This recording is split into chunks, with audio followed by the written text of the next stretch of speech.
Hello दोस्तों, welcome to my YouTube channel. आज हम इस एक्सरसाइज के अंदर क्वेश्चन नंबर 14 के बारे में डिस्कस करेंगे। क्वेश्चन नंबर 14 को स्टार्ट करने से पहले थोड़ा सा मैं इंट्रोडक्शन आपको देना चाहूँगा।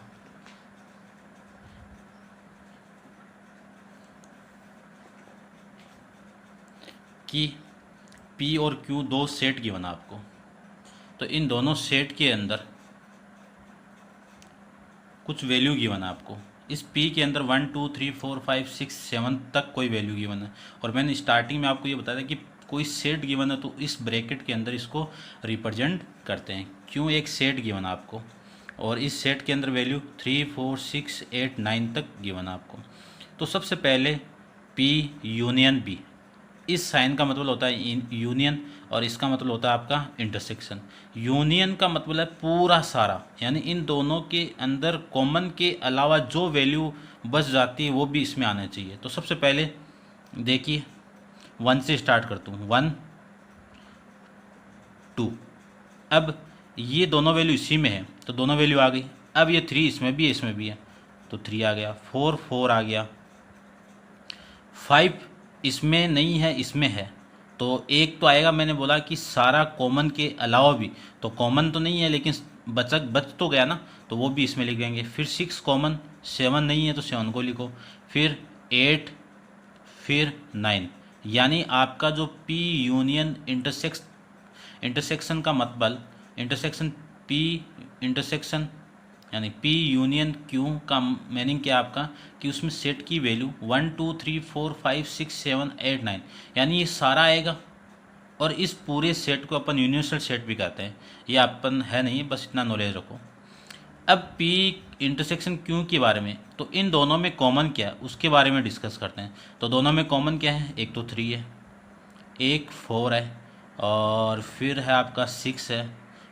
इसके अलावा कुछ नहीं है, ठीक है ना। तो इसमें 3 ही वैल्यू इसमें आएगी। अब P माइनस क्यू का मीनिंग क्या है, कि P सेट के अंदर क्यू की जो वैल्यू है वो माइनस कर दो। तो देखो P सेट के अंदर क्यू की वैल्यू कौन कौन सी है, एक तो 3 है, ये 3 है, इसको कैंसिल आउट कर दो ऐसे। फिर 4 है, 4 को कैंसिल आउट कर दो। 6 है, 6 को कैंसिल आउट कर दो। तो इसके अलावा कौन कौन सी वैल्यू, 8 तो है ही नहीं है, 9 तो है ही नहीं है, तो इनको कैंसिल आउट करेंगे नहीं।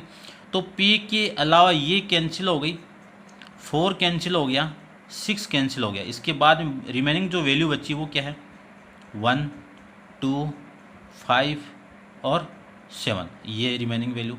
फिर मैं Q माइनस P की बात करूं, तो Q सेट में P की वैल्यू जो नहीं है वो माइनस कर दो। तो P की वैल्यू माइनस करनी, इस सेट के अंदर देखिए P की कौन कौन सी वैल्यू है, एक तो 3 है तो कैंसिल आउट कर दो, 4 है कैंसिल कर दो, फिर 6 है इसको भी कैंसिल कर दो, 7 है इसमें 7 नहीं है, आगे दोनों वैल्यू इसमें नहीं है। तो रिमेनिंग जो वैल्यू बची वो कौन कौन सी है, 8, 9।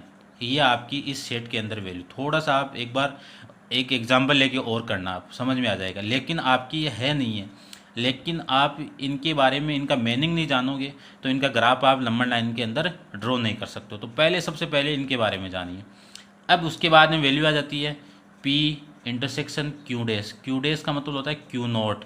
इसी को मैं लिख सकता हूँ कि P माइनस Q, इसको रिप्रेजेंट कर सकते हैं, और इसी की वैल्यू ये है। फिर P डैश इंटरसेक्शन Q को लिख सकता हूँ मैं Q माइनस Q, और इसकी वैल्यू भी है। तो ये दोनों सेम है, आप ये ध्यान में रखना, ये ध्यान में रखना है क्योंकि इनकी वैल्यू का ही यूज़ होगा इसमें। अब इनको नंबर लाइन पे अपन रिप्रेजेंट कैसे करेंगे वो मैं क्वेश्चन के अंदर आपसे डिस्कस करूँगा। क्वेश्चन नंबर 14 है, the diagram represent two inequation A and B on number line. यानी आपको नंबर लाइन के अंदर A और B इक्वेशन दी हुई है, तो A की इक्वेशन क्या बनेगी, B की इक्वेशन क्या बनेगी। तो सबसे पहले इस नंबर लाइन के अंदर क्वेश्चन में गिवन है और ये B इसमें जो, इसमें आपको ये ध्यान रखना है, यदि कोई लाइन S से जाके फिर A से आ जाए तो ये जो साइन है ये less than equal to greater than equal to को रिप्रेजेंट करेगा, और ये less than and greater than को ही रिप्रेजेंट करेगा। यानी इनके साथ में इक्वल टू, इसका मतलब ओनली लेस देन और ग्रेटर देन। अब देखिए पहली वैल्यू, इसमें ये सीधी है वैल्यू, तो इस ए की सेट की वैल्यू -2 से लेके 5 खुद नहीं होगा, यहाँ पे ये साइन आ गया, ये ध्यान रखना ये वाला, तो यहाँ पे लेस देन लगेगा और यहाँ पे कौन सा लगेगा, ग्रेटर, यानी x की वैल्यू कैसे रिप्रेजेंट करोगे, लिखा हुआ है write down a and b in set builder form, इसी को अपन बिल्डर फॉर्म कहते हैं। और ये जो मैंने आपको बताया है ये वाली, इसको बोलते हैं रोस्टर फॉर्म। इसको कौन सी फॉर्म बोलते हैं, रोस्टर फॉर्म, और वो उसको बोलते हैं सेट बिल्डर फॉर्म। तो स्टार्ट इसमें करते हैं अपन। तो A x such that x belongs to R, यानी ये पूरी वैल्यू, इनके बीच में जो वैल्यू वो सारी होगी। तो -2 लेस देन इक्वल टू, अभी मैंने बताया था पूरी सीधी लाइन हो तो इक्वल टू वाला साइन लगेगा, x लेस देन 5, और इसमें ये साइन है।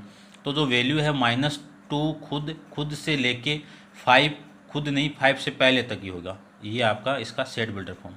इसको देखिए, इसकी वैल्यू -4 से लेकर -4 भी होगा, -4 से लेके 3 से कम, तो 3 से कम यानी यहाँ पे लेस देन और यहाँ पे लेस देन इक्वल टू, देखो -4 less than equal to x less than 3, ये इसकी सेट बिल्डर फॉर्म आ जाएगी।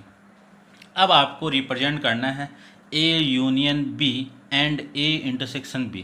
यूनियन का मतलब मैंने बताया कि सारी वैल्यू, अब सारी वैल्यू देखिए, यहाँ पे -4 है, यहाँ पे -4 है, तो ये दोनों वैल्यू भी इसमें आएगी, क्योंकि इसमें आ गई ना। तो आपको कहाँ से स्टार्ट करना है, -4 से स्टार्ट करना है, और जाना कहाँ तक है, 5 से पहले तक जाना है, तब तो ये आ जाएगा यूनियन में। लेकिन आपको यहाँ पे गिवन क्या है, इंटरसेक्शन, और इंटरसेक्शन का मतलब क्या बताया मैंने कि कॉमन, क्या बताया आपको, कॉमन। तो कॉमन देखिए, -2 से लेके 3 के बीच में कॉमन कितने हैं, इस वैल्यू से लेके ये -2 से लेके यहाँ तक कॉमन आ जाएगा। तो इसको रिप्रेजेंट करेंगे तो अपन ये वाली वैल्यू और ये वाली वैल्यू, तो इस वाली वैल्यू में आपका ये आ जाएगा। तो इसको मैं रिप्रेजेंट करना चाहूँ तो रिप्रेजेंट इन दोनों में कॉमन ये आ जाएगा। तो इसमें कॉमन आपका -2 खुद आएगा, और यहाँ से ये वाली वैल्यू हट जाएगी, फिर यहाँ तक 6 तक है और यहाँ पे 5 तक है। तो ये जो वैल्यू है 5 और 3 में कॉमन कौन सी, ये वाली वैल्यू आएगी। तो आपको जो बिल्डर फॉर्म में, यानी जो ग्राफ के अंदर नोटेशन करना है वो -2 खुद होगा, यानी इसको मैं लिखना चाहूँ तो -2 less than equal to x less than 3, ये आपका A इंटरसेक्शन B की वैल्यू आएगा। तो यहाँ पे आप ये इसको डार्क करना पड़ेगा ये। अब आपके पीछे जो वैल्यू गिवन है जो इस फॉर्म में लेनी है, तो इस फॉर्म में लेने के लिए मैं थोड़ा सा ऐसे इसको रिप्रेजेंट कर सकता हूँ, ये लो, ऐसे इस वैल्यू को अपन रिप्रेजेंट कर सकते हैं। अब मैं दूसरे की बात करूँ, दूसरे में क्या है, A इंटरसेक्शन B नॉट, और इसी का मीनिंग मैंने आपको क्या बताया, A माइनस B। तो A माइनस B के अंदर अपन A खुद होगा, खुद के अलावा B वाली वैल्यू माइनस करनी पड़ेगी। तो आपका -2 इसमें भी है, तो -2 कैंसिल आउट कर दो, यानी ये जो B की वैल्यू सारी कैंसिल आउट कर दो, तो ये खुद तो हो जाएगा, खुद के अलावा यहाँ तक माइनस होगी, लेकिन ये खुद नहीं है। अब इसके अलावा जो वैल्यू आएगी वो क्या आएगी, यहाँ तक 5 है तो इसमें 5 है, यानी इसके अंदर 5 है, इससे पहले जो कैंसिल आउट होगी तो वो यहाँ तक होगी कैंसिल आउट, ये तीनों वैल्यू आ जाएगी। लेकिन ये नहीं आएगा, ये इसमें कौन सा आएगा, होल मार्क आएगा। तो ये जो वैल्यू आएगी ये डायरेक्ट आ जाएगा और ये होल मार्क आएगा। इसको मैं रिप्रेजेंट करूँ इसके तरह से तो क्या आ जाएगा, ये आ जाएगा। यदि इसको मैं इन इक्वेशन के अंदर रिप्रेजेंट करूँ तो इन इक्वेशन क्या बनेगी इसकी, 3 greater than equal to x, 3 less than equal to x less than 5, ये इसकी इन इक्वेशन के अंदर अपन रिप्रेजेंट कर सकते हैं। क्वेश्चन नंबर 15 के बारे में डिस्कस करें। Use real number line to find the range of value of x for the which. तो सबसे पहले है आपका x greater than 3, 0 and 0 less than x less than 6। अब यदि मैं इसकी बात करूं तो इसमें क्या हो रहा है कि x की वैल्यू 3 से बड़ी, और इसमें क्या हो रहा है x की वैल्यू 0 से बड़ी और 6 से छोटी। इन दोनों के अंदर कॉमन वाली वैल्यू कौन सी है, इसमें 0 से लेके 3 के बीच में कोई वैल्यू सारी, यानी 0 से लेके 6 तक की वैल्यू आ रही है, और इसमें 3 के बाद में आ रही है। तो जो कॉमन वैल्यू कौन सी है, 3 से लेके 6 के बीच में, ये सारी कॉमन आ जाएगी। इसको रिप्रेजेंट कैसे करूँगा कि x की वैल्यू 3 से बड़ी और लेस देन x की वैल्यू -6 से छोटी आ जाएगी। फिर इसमें रिप्रेजेंट करना चाहूँ तो x लेस देन 0, यानी x की वैल्यू 0 से छोटी, और यहाँ पे -3 से लेके -1 तक। अब ये -1 यानी +1 से छोटी आ गई, यहाँ पे तो बोल रहा है 0 से छोटी। तो इन दोनों को ध्यान से देखिए, इनइक्वलिटी के अंदर कॉमन वैल्यू कौन सी हो रही है, 0 से छोटी तो कौन सी आएगी, -1 -2 -3 -4 यानी इन्फिनाइट तक वैल्यू जाएगी। और इसमें क्या हो रहा है आपका कि -3 -2 -1 0 और 1 खुद नहीं होगा, यहाँ तक होगी। तो इसका मैं रिप्रेजेंट करूँ तो ये दोनों देखो पूरा कॉमन आ रहा है, इसमें ये कॉमन आएगा तो इसको मैं लिख सकता हूँ -3 < <0 x <0। इससे अपन इसको रिप्रेजेंट कर सकते हैं। इसकी बात करें अपन 1 -1 x < 6 एंड -2 x < 3। तो -1 और -2 में से दोनों में कॉमन कौन सा आई वैल्यू, ये आई। अब देखो -2 नहीं आ रहा है क्योंकि -2 इसमें नहीं आ रहा है, इसमें तो आ रहा है। -1 और -2 में कॉमन कौन सी वैल्यू है, -1, क्योंकि नंबर लाइन के अंदर इसको रिप्रेजेंट करें तो -1 -2। तो यहाँ से स्टार्ट करूँ मैं इधर की तरफ तब भी ये आएगा, और यहाँ से स्टार्ट करोगे तब भी ये आएगा, तो ये तो कॉमन आ गई। तो -1 x, ये यहाँ तक। अब 6 और 3 में बड़ा कौन, छोटा कौन सा, 3। तो 6 तक ये तो चला जाएगा लेकिन ये नहीं जाएगा। तो यहाँ से मैं इसको रिप्रेजेंट करना चाहूँ, देखो इसको मैं ग्राफ के अंदर रिप्रेजेंट करके आपको बता देता हूँ थोड़ा सा। ये -2 -1 0 1 2 3 4 5 6। अब जो पहली जो इनइक्वलिटी है वो क्या कर रही है आपकी, कि जो वैल्यू है आपका यहाँ से लेके हॉलमार्क से लेके यहाँ तक वैल्यू वेरी हो रही है। और ये क्या हो रहा है कि यहाँ से लेके, इसको मैं अलग पेन से रिप्रेजेंट करता हूँ, यहाँ से ये खुद से लेके 3 तक ये बोल रहा है। तो इन दोनों के अंदर देखना, इन दोनों में कॉमन वाला पार्ट तो यही हो गया। इसको मैं इनइक्वलिटी में लिखना चाहूँ तो -1 हॉलमार्क का तो < लिख दिया, x और ये डार्क का तो <= आ गया, डार्क का ये 3 तो 3 आ जाएगा। ऐसे आप ग्राफ में भी इसको देख सकते हो, ग्राफ से आपको समझ में आ जाएगा। फिर question number 16, the set x such that -3 <= x <0 और x > 2 x belongs to R on real number. तो सबसे पहले मैं इसको रिप्रेजेंट करना चाहूँ तो इसको रिप्रेजेंट करेंगे तो -3 से लेके 0 तक है, ये खुद है, इसको डार्क कर दिया, इक्वल टू है, इसको होल कर दिया। फिर ये बोल रहा है कि x की वैल्यू इससे बड़ी, तो इक्वल टू नहीं है, होल से रिप्रेजेंट, इससे बड़ी कौन सी वैल्यू होगी, ये सारी वाली वैल्यू। तो इसको अपन ऐसे रिप्रेजेंट कर सकते हैं। क्वेश्चन नंबर 17 में ए आपका ये सेट है, बी आपका ये सेट है, represent on the different line, यानी आपको रिप्रेजेंट करना है इनको नंबर लाइन के ऊपर, डिफरेंट नंबर लाइन पे। तो सबसे पहले A intersection B, A intersection B का मीनिंग क्या बताया मैंने, इन दोनों में कॉमन क्या है। तो इन दोनों में कॉमन देखिए, आप कॉमन निकालना चाहो तो इन दोनों में अपन कॉमन निकाल सकते हैं। यहाँ पे -1 है, यहाँ पे -4 है, तो इन दोनों में कॉमन एक ही लाइन पे देखो, -4 से मान लो ये -4 है, ये 3 है, ये 2 है और ये -1 है, ये आपका 0 है, ये 1 2 3 4 यहाँ तक है। तो माइनस आपका 4 तो ये रहा और -1 ये रहा। तो इन दोनों में ये जो, यानी यहाँ से आप ऐसे चलोगे तो इस पॉइंट से यहाँ तक जाओगे और इस पॉइंट से यहाँ, तो ये 1 तो आएगा। तो कॉमन क्या आ गया आपका, -1। फिर 5 बड़ा हो गया, 3 तक चलिए, तो -1 से लेके -1 x < 3 आपका इसमें कॉमन वैल्यू आ जाएगी। और इसमें आप देख सकते हो ये जो वैल्यू है, हमें यहाँ से लेके यहाँ तक आपकी पूरी वैल्यू आएगी। ये तो आ गया इस इक्वेशन का सॉल्यूशन। यदि मैं इन इक्वेशन की बात करूँ तो ये कहाँ से, ये यहाँ से आएगा भाई, यहाँ से लेके ये आ जाएगा। और इसकी बात करूँ तो इसमें कहाँ तक आएगा, 3 तक। अब देखिए इन दोनों में जो कॉमन पार्ट है, यानी इस पूरे में और इस नीचे वाले पूरे में, तो ये जो पार्ट दिख रहा है ये कॉमन आ रहा है दोनों में, तो ये आपका इंटरसेक्शन आ जाएगा। ऐसे आप रिप्रेजेंट कर सकते हो। फिर ए डैश इंटरसेक्शन बी, इसको मैंने आपको बताया था कि बी माइनस ए अपन रिप्रेजेंट कर सकते हैं। इसका मीनिंग क्या है कि बी में से ए माइनस करना है। तो देखिए बी आपका ये ऊपर वाला है, इस बी में से यदि मैं ए माइनस कर दूं तो इस बी में से ये माइनस करोगे, यानी ये इतना भाग माइनस हो जाएगा, तो बचा कौन सा, -4 से लेके 1, तो ये आ जाएगा, देखो यहाँ पे लिखा हुआ है यानी इस पूरे में आपको ये ए माइनस करना है, तो ये तो है ही नहीं, तो ये वाला पार्ट माइनस हो जाएगा।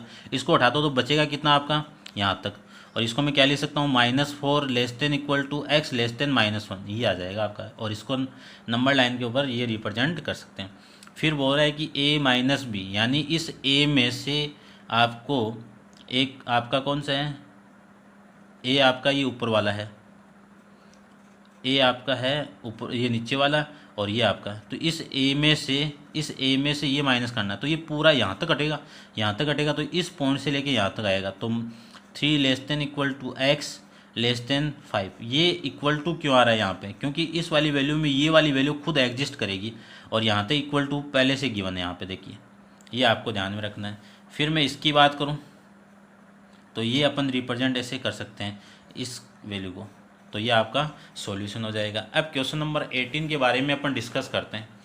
क्वेश्चन नंबर 18 क्या है वो देखिए, P is the solution set of 7x minus 2 greater than 4x plus 1 and Q is the solution set of 9x minus 45 greater than equal to 5 into x minus 5 where x belongs to r। r आपको कहाँ पे verify, x की value कहाँ पे है, real number में represent करना है। सबसे पहले इन इक्वेशन को मैं सोल्व करूँ, तो इन इक्वेशन तो अपन सोल्व करने का काफ़ी क्वेश्चन देख लिए, तो इसको मैं लास्ट में यहीं तक आप देख लेना इसको। तो p की वैल्यू क्या आई, इस x की वैल्यू ग्रेटर देन होनी चाहिए 1, तो ग्रेटर देन 1 तो ये रहा, तो ये ग्रेटर देन यानी 1 इसमें इक्वल टू नहीं है, तो अपन होल से, तो ये 0 से लेके यानी इस 1 से लेके यहाँ तक सारी इन्फिनाइट वैल्यू आ जाएगी।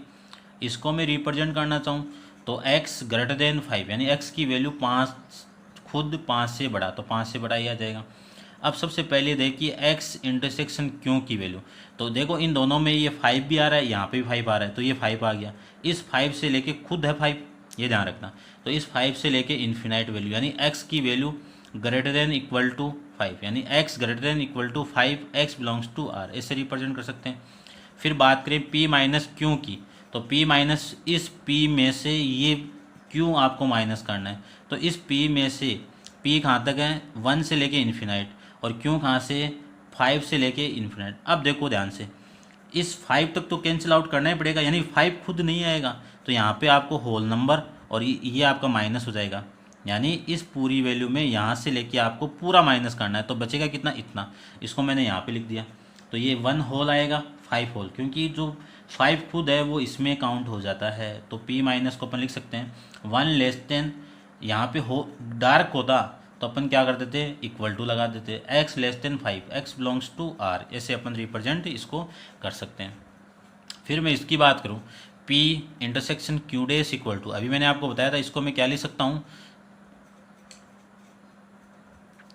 p minus Q, p minus की वैल्यू यही है, सेम डायग्राम बन जाएगा, बना लेना आप। फिर क्वेश्चन नंबर 19 की बात करें, क्वेश्चन नंबर 19 आपका p equal to x such that 7x minus 4 greater than 5x plus 2x belongs to r, क्यों आपका x minus 19 greater than equal to 1 minus 3x x belongs to r, find the range of set p intersection q, यानी आपको range निकालनी किसकी, p intersection q की, and represent करना है number line पे। तो सबसे पहले मैं इसको सोल्व करूंगा तो p ग्रेटर देन 3 आ जाएगा, इसको सोल्व करेंगे तो p ग्रेटर देन 5। अब इंटरसेक्शन है तो देखिए ध्यान से, ये इसमें मैंने पहले वाले क्वेश्चन के अंदर ये 1 और ये निकाला था, यानी ग्रेटर देन कहाँ से है, ग्रेटर देन 3 से बड़ा, यानी 1 से बड़ा, और ये वैल्यू 5 की इक्वल और 5 से बड़ा, तो इन दोनों का इंटरसेक्शन क्या निकला, 5 और 5 से बड़ा, तो यहाँ पे इंटरसेक्शन क्या निकलेगा, दोनों में 5 और 5 से बड़ा, तो ये आपका 5 है, 5 से बड़ा है। इसको इन इक्वेशन के अंदर लिखना चाहूँ तो 5 की वैल्यू, 5 खुद भी x की वैल्यू, तो ये इक्वल टू आ गया, और फिर बड़ी भी है तो ये ग्रेटर देन का साइन आ गया, तो ऐसे अपन रिप्रेजेंट कर सकते हैं। क्वेश्चन नंबर 20 के बारे में अपन डिस्कस करें तो क्वेश्चन नंबर 20 आपका कि find the range of value x which the satisfy -1/3 less than equal to x/2 plus 1 2/3 less than 5 1/6 graph in each of the following case the value of x on the different real number line. तो सबसे पहले मैंने आपको solve करने का तरीका बताया था कि डबल इनइक्वलिटी आ जाए, इन इक्वेशन आ जाए तो दो दो के जोड़े बना लो, तो इसको मैं पेयर के अकॉर्डिंग इसको सोल्व करना चाहूँ तो पहला पेयर ये हो गया, दूसरा पेयर आपका ये हो गया।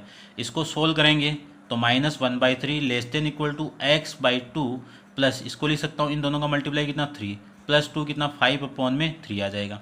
ये 5/3 इधर आएगा तो -5/3 -1/3 less than equal to x/2। LCM कितना 3 तो -5 -1 कितना -6/2 आ जाएगा, ये x/2। ये इससे कैंसिल आउट कितना 2, ये 2 इसके साथ मल्टीप्लाई होगा तो कितना आ जाएगा, यानी इसको मैं लिख सकता हूँ -2 less than equal to x/2 और ये 2 इसके साथ मल्टीप्लाई होगा तो मैं ये लिख सकता हूँ, यानी x की वैल्यू -4 से बड़ी और इक्वल आनी चाहिए। फिर इसको मैं सोल्व करूँ तो ये 5 × 6 कितना 30 + 1 कितना 31/6 आ जाएगा। ये वाली वैल्यू इधर आएगी तो माइनस आ जाएगा। दोनों का एलसीएम कितना 6, एलसीएम 6 आया तो ये यहाँ पे 31 माइनस में 10 आ जाएगा। ये कितना 21। अब देखिए ये 20/6 आ गया। आप पहले इस 2 से कैंसिल आउट करोगे तो कितना आ गया 3, इस 3 से कैंसिल आउट करोगे तो ये तो कितना आ गया 7। तो x की वैल्यू 7 से छोटी। इन दोनों को मैं कंबाइन करके लिखूं तो -4 less than equal to x less than 7, ये आ गई आपकी इन इक्वेशन। अब इसके पार्ट से क्वेश्चन देखते हैं। पार्ट से क्वेश्चन आपका x बिलोंग्स टू W क्या आपका होल नंबर को रिप्रेजेंट करता है। होल नंबर कहाँ से स्टार्ट होता है 0 1 2 से लेके इन्फिनाइट तक। अब इस कंडीशन की मैं बात करूँ तो इस कंडीशन के अंदर होल नंबर कहाँ से स्टार्ट होगा, क्योंकि -1 -2 -3 -4 तो आएगा नहीं। तो इसमें सॉल्यूशन क्या होगा 0 होगा, यानी इस कंडीशन का सॉल्यूशन 0 होगा, 1 होगा, 2 होगा, 3 होगा, 4 होगा, 5 होगा, 6 होगा। तो इसको मैं अलग अलग पॉइंट पे रिप्रेजेंट कर सकता हूँ। यहाँ पे रियल नंबर होता है तो ये बीच वाली वैल्यू भी एग्जिस्ट करती है यहाँ पे, तब मैंने अपन ये पूरा लाइन यहाँ से यहाँ तक मिला देते। लेकिन यहाँ पे होल नंबर है तो होल नंबर 0 1 2 तो इसी पे डार्क करेंगे यहाँ से, तो 6 तक अपन डार्क कर देंगे। फिर है x बिलोंग्स टू z, तो z की वैल्यू नेगेटिव वैल्यू। अब यहाँ पे वैल्यू कौन कौन सी आएगी देखिए, -4 खुद आएगा इक्वल टू है तो -3 आएगा, -2 आएगा, -1 आएगा, 0 आएगा, 1 2 3 4 5 6 7 नहीं आएगा, 6 तक आएगा। तो इसको मैं रिप्रेजेंट करूँ तो एक नंबर तो ये हो गया, फिर 3 2 1 0 1 2 3 4 5 6, ये इतने नंबर इस कंडीशन में सॉल्यूशन आ जाएंगे। इसको नंबर लाइन के अंदर अपन रिप्रेजेंट कर सकते हैं।